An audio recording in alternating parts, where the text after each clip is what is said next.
Deuteronomy chapter 7 verse 22 tells us, "And the Lord your God will drive away these nations from you little by little.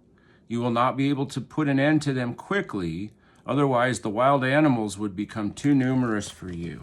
This message is one that tells us that we need to wait on the Lord. This is not kavah waiting, like waiting in eager anticipation like you might do in a revival service. This is yachal waiting, patient endurance. And the thing is, we do not know the mind of God, and we do not know what is best for us. Those lacking in discernment think they know what is best, but who can instruct God?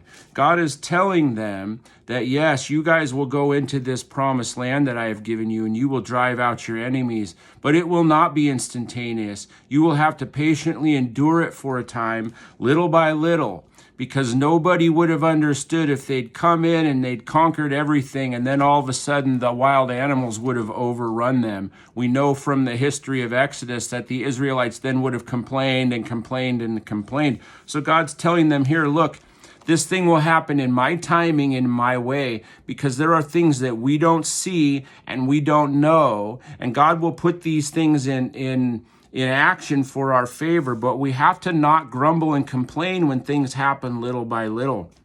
We see in 1 Corinthians chapter 2, verse 16, "For who has known the mind of the Lord that he will instruct him?